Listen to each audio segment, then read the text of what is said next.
namu mana ifii keessa turu qofa.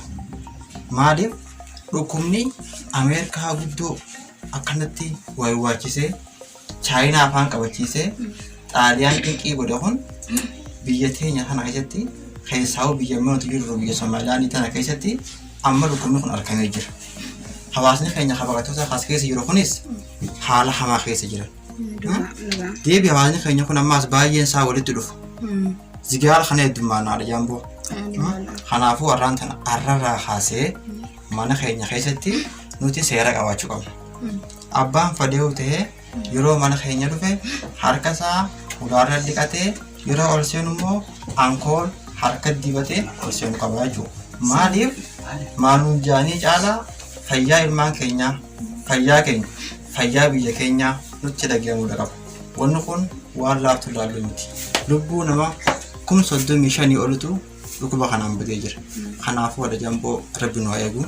Anillee duraan dhukkuba kana waa'een isaa naan galle ture. Bas waan laaftu akka qoosaatiin fudhachaa ture.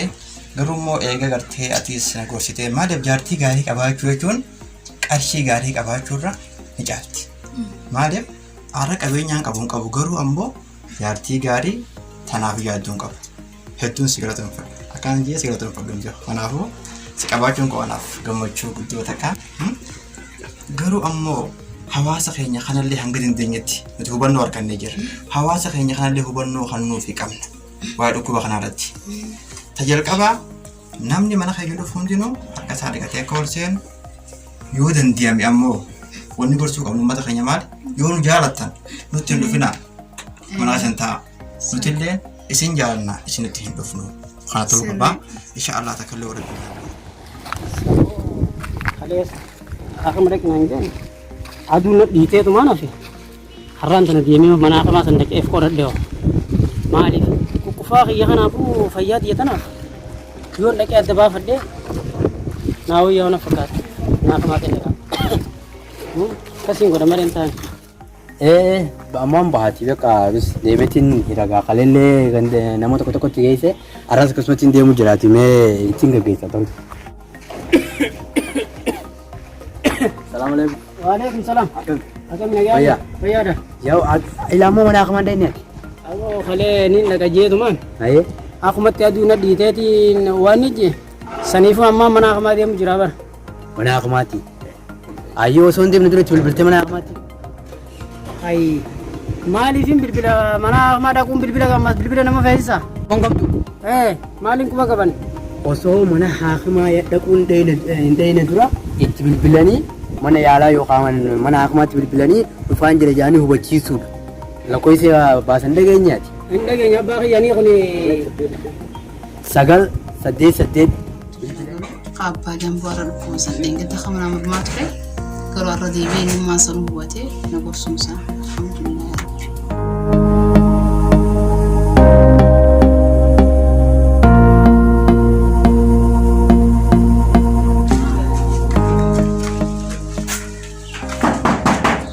Assalamualaikum Pak Jambo. Waalaikumsalam. Apa kabar? Jambo. Lagi ami. Tani. Alhamdulillah. Harkar fuzu. Nagi apa ya? Mario. Kota. Sabun kan ngerti ni. Sabun safu dah senang jono. Mario. Harkar di kana. Mantap sih. Barana kamu kau yang tadi jiratu fi. Kamu kau yang tadi jiratu fi. Kamu yang tadi jiratu harkar dekat cukup bayan. Harkar fuzu. Mali mana kayak dufna ambar kayak dulu juga. Lagi mana kayak yafi mesti bar. Adunya serah kan bapak teh. Adunya dah. Serah ke besar. Sabun safu. Aye. Ajaib. Wah, di harga dekat dah family. Harkar fulau. Tiga sabun seri tiga bapak. Harkar fulau boleh kan nafi. Yo na jalatan. Kaya sandi kan dapat channel boleh ya. Abo jalan sih kau nuduh nemi. Naaf kalau boleh ya seri mana kaya. Namu mana saya serat dah kami. Mana kaya tiap bang pada tanah jero doh. Harga saya dikate. Akhirnya tol saya namanya akramat tol saya. Abo dua ada ni kanan majoriti. Malif saya tu. Halat hamba tu boleh ya. Ajaib. Mana nama tu kalau itu makan dekat dah namanya. Kita ada duit ketur di bola. Ya asal aku. Ayo hot. Mau siapa?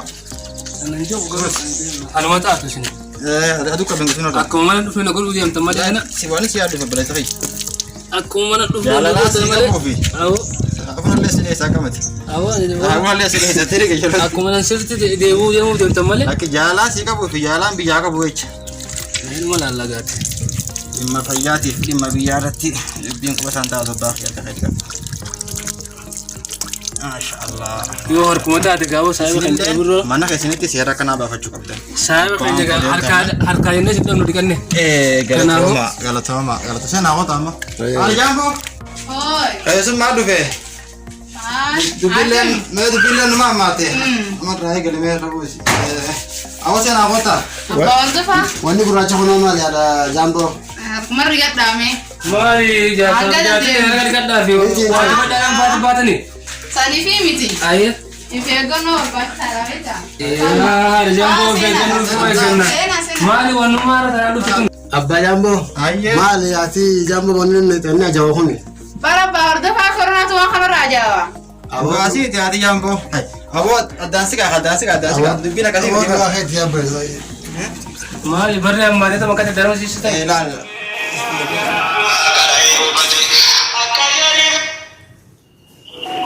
Halo. Waalaikumsalam. Nagaa jira jirtu. Aha.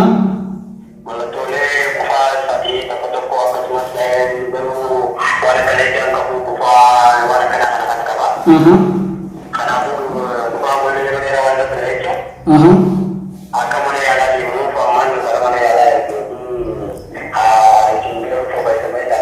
Oke, gaariidha. Waan akkanaa barbaachisaadha jabaadhaa namni yoo mallattoolee akkanaa agarsiise hatattamaan akka gara mana yaalaa ergitan godhuun waan baay'ee gaariidha. Galatoomii jabaadhaa qophii ta'anii eegaa jirra. Oke, galatoomii.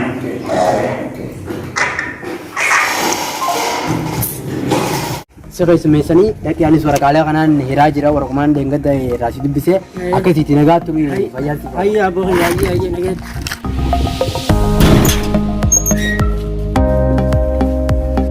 Kamu hari mana? Kamu barang kuno halam bereda. Oh, mana aja. Mata nasi kemana? Kemana itu? Harian itu dia kita ini kan. Kufa sendiri di sini. Oh. Ay. Alam orang itu apa? Apa sudah terbuat di mana? Laga mati makan ko beroda de wala. Beroda din sa kan pareti. Ayya. Biyya teenyaaf maatii keenyaafis jennee kanaafuu dhukkuba kana ofirraa eeguudhaaf dhukkubni kun dhukkuba nu miskiina warra beekumsa hin qabne diinagdee hin qabne haadhiisi addunyaa gurguddatte kanaa'uu halkan hirriiba dhorkee jira.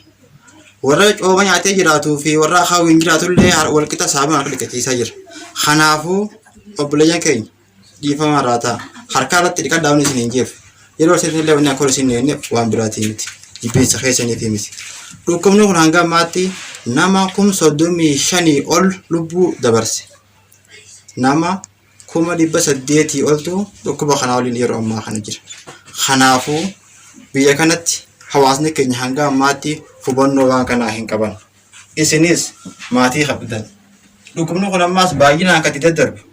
Dhukkubni kun ammaas baay'inaan akka dhaabbanni fayyaa addunyaa deengatti gabaasetti iddoon dhukkubni kun daddarbu baay'een isaa iddoo kamaa rifeensaati. Maa rifeensaa kanatti nama adda addaa dhufu.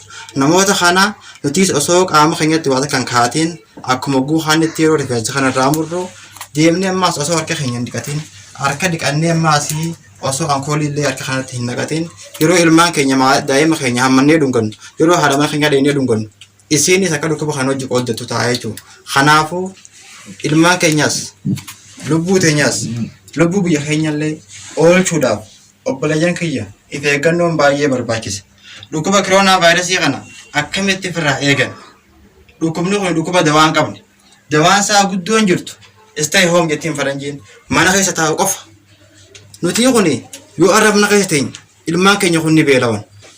Maaliif? Beeltii fi koronaa jaalti. Kanaafuu akka ilmaan keenya illee nu jalatti hin beeloin. Akka gartee lubbuun teenyaas lubbuun maatii keenyaas lubbuun saba keenyallee nagee baatu gochuudhaaf hundi keenya qabxiin tokkoffaa kan nuti godhuu qabnu maali?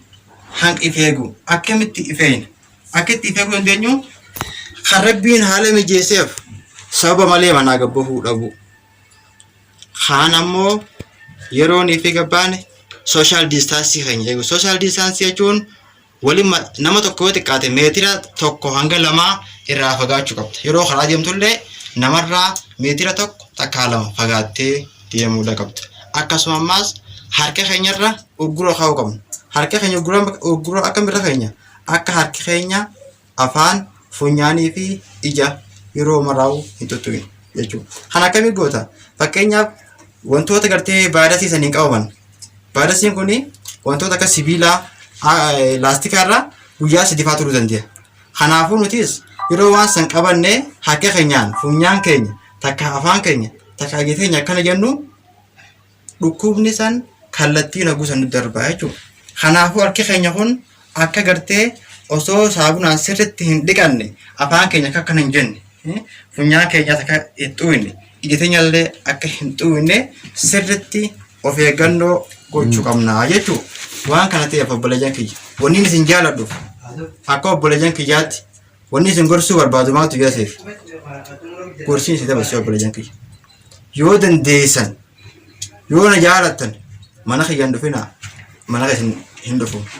Kana wanni ijuuniif maaliif yoo isin dhuftan yoo isin dhufe jibbinsaa fi miti furmaata dhukkuba kanaa dawaan dhukkuba kanaa namuu mana fi keessa akka turu. Maaliif social distancing baay'ee barbaachisa. Namni tokko meetira tokko dura dhaabbatee yoo asitti dubbatu yoo qufa'u yoo haxxifatu dhukkuba kana kallattii waan irraa fuutu jecha lubbuu teenyaas ta'ee lubbuu maatii keenyaa eeguuf namuu yoo dandeessan mana keessa akka turtanii isinidhaan barbaade obboleeyyan kiyya. Galatoomii isin jenna. Galatoomii abbaa. Waan gaariidha waan bareedaadha. Ibsa kanaan yoo nuti waan biroo seenee erga kanaaf taatee akkasumatti isin jaalladhu. Nama keenya dhufullee akkaataa isin dhiyeessitan kanaan nuti nama ni dhiyeessina. Kanaafuu galatoomii isin jenna abbaa jaamboo. Hubachuu keessaniif baay'een itti gammadu. Hubachuu keessaniif baay'een itti gammadu. Isinillee ganaa nama harka isin fuudhu barbaadus abbaa keessan ta'e haadha keessan ta'e assalaamu alaikum abbaa ummaa assalaamu alaikum abbo yoo jettaniin gahaadha. Kanaafuu harkaanillee nama jarjaruu hin qabnu. Wanni guddaan ammoo maatii keessan hubannoo kannuu fi daa'ima keessan akka isaan ganda keessatti deddeemne namuu daa'imni isaa fakkeenyaaf nuti yoonii fi lubbuu daa'ima kana ta'echaa kan baanu taate ijoolleen teenya maal alaagooti. Manni barumsaa keessatti cufa. Manni barumsaa cufa. Kanaafuu ijoolleen teenya namuu ijoollee fi qabachuu qabu. Qabachuu qofaa miti qulqullina maatii keenyaa sirriitti eeguu qabna. Ijoolleen teenya yoo gabbaatee waan laayitee dhufte haati quban qabdu abbaan quban qabu. Fuula isaa bakka bakkee dandeenya harka kanaan. Kanaafuu hanga dandeenyetti daa'ima keenya kan manaa gadi hin baane gochuu. Maali dirqama bayyee lakkina gartee lubbuu ilmaa kanaa jecha gayyaana. Kanaami lubbuu daa'ima keenyaa jecha ala gayyaana nuti. Kanaafuu daa'ima keenya alaamaa godhan. Yoo ati dirqama gartee lubbadisa ijoollee kanaa barbaada jecha ala kan baatu taate haati manaa ammoo daa'ima sirriitti mana keessatti qabu qabdi jechuudha obboleeyyan kiyya. Isinillee ollaa keessanis ta'e nama isin dhiyaatu gorsuudha qabdan. Abbaa jaamboo galatoomii wallahi gorsa keetiif. Anilleen beekee halee mucaa tokko nama qoqqofaa haatillee qoroo aasteeti haati hordofaatilleen mana hamaa hojii geessine beekee gizee geessine dufaa humna jaarii ati dhugaanuu wallahi alhamdulillah amma firaayina.